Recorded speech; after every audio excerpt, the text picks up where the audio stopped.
Como, por exemplo, o presidente do Senado, Rodrigo Pacheco, disse que a casa pretende debater o fim da reeleição para cargos do Executivo, pois não faria bem ao Brasil. Segundo ele, o aumento do tempo de mandato e a concomitância de eleições estaduais e nacionais com as municipais também devem ser enquadrados nesse debate. As propostas devem ser analisadas junto com aquela mini-reforma eleitoral que Pacheco diz não ter pressa em pautar a votação. Na avaliação do líder do Congresso, essas alterações seriam importantes para frear, eu vou abrir aspas, Estado eleitoral permanente, fecho aspas.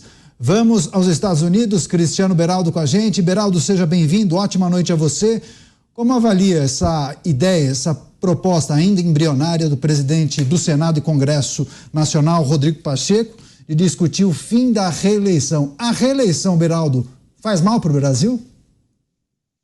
Faz mal para o Brasil, né? A reeleição exige maturidade, coisa que a gente não tem do ponto de vista político e eleitoral. Boa noite, Caniato, boa noite, Mota, Dantas, Zé Maria, e boa noite à nossa querida audiência que nos prestigia todas as noites aqui nos Pingos nos Is. Olha, a reeleição, o problema dela é que há sempre um esforço de manutenção do poder. Então, quando você tem um presidente, um governador, um prefeito ou mesmo um deputado eleito, ele já assume pensando na estratégia para continuar no mandato. E aí, quando ele vence a reeleição, o ambiente político já trata o governador, por exemplo, como um ex-governador, porque a disputa pelo poder torna-se aberta. Eles precisam descobrir quem é que vai ocupar o espaço que aquele político está ocupando. Então, vira sempre uma disputa. A gente vê, por exemplo, o caso do governador Zema, a gente falou há pouco. Ele é governador de um dos estados mais importantes do Brasil. E quando ele diz que não vai ser candidato a presidente, ele faz bem, por quê?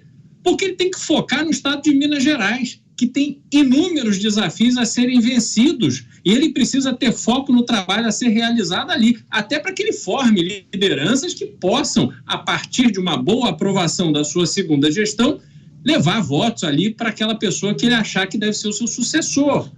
Mas a gente vê que esta dinâmica de sempre trabalhar para a reeleição leva muitas vezes a um político a tomar decisões populistas, pouco embasadas na realidade, e que, se nós terminarmos com esse instituto que não deveria ter sido aprovado lá no governo Fernando Henrique e tivermos um mandato, por exemplo, de 5 anos, é mais do que suficiente para que o político seja eleito, deixe a sua marca no executivo e depois vá embora seguir a sua vida. A gente precisa de renovação, de sangue novo, e as pessoas, o eleitorado, a população, precisa acompanhar esse trabalho de forma muito atenta.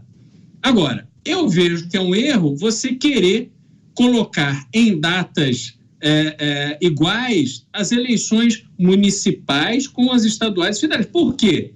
Porque nós temos um desafio no Brasil das pessoas prestarem atenção nos candidatos, na eleição. A gente, no ano passado, viu uma disputa muito grande que as pessoas participaram para a escolha do presidente.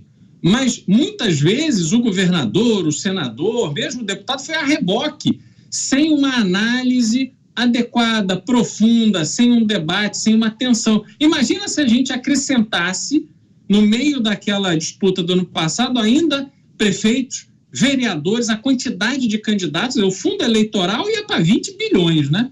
E a gente ia ver uma falta de foco muito grande. A minha preocupação é que, se o eleitor não está prestando atenção, aí é que a gente começa a produzir essas câmaras municipais, as assembleias legislativas, a Câmara Federal, o Senado, levando, acomodando uma série de pessoas, não só incompetentes, mas, sobretudo, e de forma mais perigosa, os mal-intencionados. A lei da reeleição, que inclusive foi instituída durante o mandato de Fernando Henrique Cardoso, que acabou se beneficiando, inclusive, dessa legislação. Ele foi reeleito, ficou 8 anos no poder como presidente da República. O presidente do Senado Federal e do Congresso, Rodrigo Pacheco, disse que a casa pretende debater o fim da reeleição para cargos do Executivo, pois, segundo ele, não faria bem ao Brasil. Segundo ele, o aumento do tempo de mandato e também a concomitância de eleições estaduais e nacionais com as municipais também devem ser enquadrados nesse debate. As propostas devem ser analisadas junto com a mini-reforma eleitoral, que Pacheco diz não ter pressa para pautar a votação. Na avaliação do líder do Congresso, essas mudanças seriam importantes para frear, eu vou abrir aspas a expressão dele, Estado eleitoral permanente, fecho aspas. Cláudio Dantas, muitas pessoas inclusive questionam, né, a reeleição, se funciona, se não funciona. Muitos dizem que a partir do momento que um prefeito, governador ou presidente da República acaba sendo eleito, ele não se preocupa muito em fazer reformas e sim se manter no poder já pensando na reeleição. Essa é uma discussão importante, vê possibilidade de os congressistas acabarem com essa lei da reeleição instituída na época de Fernando Henrique, Dantas? Pois é, Daniel, esse é um dos legados, chamados aí legados malditos do Fernando Henrique, né? A reeleição, o Instituto da Reeleição. De fato, há uma lógica por trás dessa questão, mas também há quem defenda que em 4 anos não é possível realizar um projeto de governo. O problema todo é a cabeça dos políticos, que só pensam no seu próprio projeto, dificilmente pensam num projeto de país. Tanto é que nós sempre vivemos os voos de galinha, especialmente na área econômica, que é o que efetivamente se espera, né, de um governo. O que acontece com isso? Você está sempre discutindo, cada um vem com um plano diferente, você não tem um respeito a um plano de país, você não tem efetivamente nenhum plano de país. Então a gente está sempre pulando de governo em governo, e o governo que vem acaba querendo desfazer as coisas do governo anterior por rixa política, muitas vezes quer aí mudar o nome de um programa, mudar a essência de um programa que deu certo, ou quer derrubar, simplesmente acabar com aquilo sem justificativa. Nós vimos isso acontecer, por exemplo, neste atual governo em relação às escolas cívico-militares, que vinha tendo um bom desempenho, entregando muito bem, um projeto que poderia ter sido mantido, mas que foi sumariamente eliminado aí simplesmente por questões políticas, né? Então, infelizmente, a gente precisa ter esse debate, um debate um pouco mais profundo, porque você pode aumentar aí de repente para 5 anos, voltar, né, os 5 anos do mandato e acabar com as reeleições para o executivo, mas naturalmente aquele presidente vai tentar fazer um sucessor. Então a lógica da próxima eleição, ela vai continuar existindo, né? Eu vi aí no argumento do Pacheco que muitas vezes um determinado governo não quer tomar medidas impopulares porque justamente ele está pensando na reeleição. Mas isso vale, o contrário disso também vale. Infelizmente, é um problema cultural. A nossa política, a nossa cultura política é a pior possível. A nossa cultura eleitoral é a pior possível. Então, o nível dos políticos que elegemos não está bom, está muito longe da realidade. Por quê? Porque a massa do povo não tem educação, não tem o básico para poder sequer decodificar o noticiário político. As coisas mais simples não conseguem acessar, não conseguem entender nem os seus próprios direitos. Então, fica muito difícil. Fica difícil você efetivamente conseguir construir um projeto de nação e executar esse projeto a partir de vários governos, né? Infelizmente, esse é um drama que está presente na política e na história do Brasil. Roberto Mota, como avalia essa ideia de debater o fim da reeleição? Você, particularmente, é favorável ou contrário à reeleição e por quais razões? Que seu microfone está fechado, hein, Mota? Eu acho que esse tópico vai dar debate hoje, Daniel. Olha, quando eu vi a chamada dessa matéria, eu confesso que eu tomei um susto.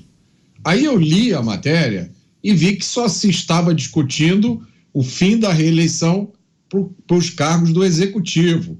Eu cheguei a pensar por um momento que se estava discutindo o fim de qualquer reeleição para qualquer cargo. Vocês já pensaram como esse país seria diferente se todo político só pudesse concorrer a um mandato, exercer um mandato e aí acabou? Olha, eu não acho que exista nenhuma bala de prata na política. Eu já falei isso aqui várias vezes. Não existe nenhuma medida, nenhuma lei que, se a gente aprovar, vai resolver todos os problemas. Mas eu sou simpático ao limite no número de mandatos presidenciais que um cidadão pode exercer. Por exemplo, por que a gente não copia a 22ª emenda da Constituição americana? A gente podia criar uma emenda que dissesse mais ou menos isso. Nenhum cidadão brasileiro pode ocupar o cargo de presidente mais do que 2 vezes. Ponto. Vocês já pensaram como esse país seria diferente se essa emenda existisse? Pois é, muito bom. Agora, José Maria Trindade, também queremos escutar o que você pensa sobre a possibilidade de acabar com o Instituto da Reeleição. Inclusive, uma das ideias é unificar as eleições para presidente, governador e prefeitos, todos na mesma época, e talvez até aumentar o mandato, talvez para 5 anos, né, Zé? Existem sim políticos bons. Por exemplo, hoje, agora, está acontecendo nesse momento no Senado Federal o lançamento do livro do Magno Martins sobre Marco Maciel. Já li o livro, conta a história ali detalhada do Marco Maciel, um grande político que deixou uma grande história e é um representante desses que mostram que a política deve continuar. O mandato de presidente da República, prefeitos e governadores era de 6 anos. E durante a Constituinte, o grande debate era sobre o tamanho do mandato de Sarney. Sarney, que entrou para um mandato de 6 anos, ficou 5 anos. E todos tiveram a impressão de que ele perdeu, que ele ganhou 1 ano, porque a Constituinte definiu um mandato de 4 anos. Na verdade, ele perdeu 1 ano de mandato, que seria de 6 anos. E aí desceu para 4. O Mendonça Filho teve uma ideia e falou, olha, tá pouco, 4 anos. E aumentou, apresentou a emenda que foi aprovada, a emenda garantindo a reeleição do governo Fernando Henrique. Resultado, o mandato hoje é de 8 anos. 8 anos. O prefeito, governador ou presidente, se ele não se candidatar à reeleição, veja o Lula. Se ele não falar, diminui o tamanho do mandato, o ministro acaba querendo ser candidato também, tumultua o governo. Então é natural. É uma data de 8 anos com essa possibilidade de aprovação ou não no meio do mandato, né? Mas, veja bem, não está dando certo. O presidente, governador e prefeito já entra pensando na reeleição. Isso prejudica. E essa história de que atrapalha a eleição de 2 em 2 anos, não atrapalha nada. Não atrapalha. É bom o debate de 2 em 2 anos. Um municipal e outro estadual e federal. É bom deixar dessa maneira. Agora, a reeleição é duvidosa. Eu conversei recentemente com o Mendonça Filho e ele disse que ainda defende, mas a maioria do Congresso quer acabar com a reeleição.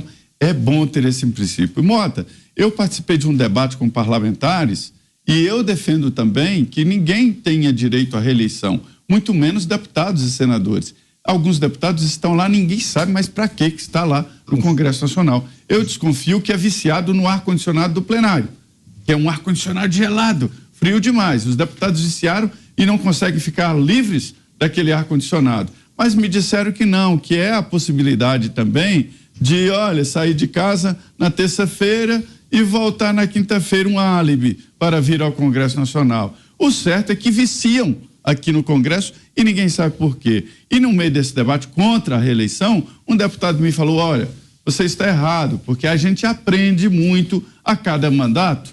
E aí eu respondi, pois é, esse é que é o problema, o que se aprende.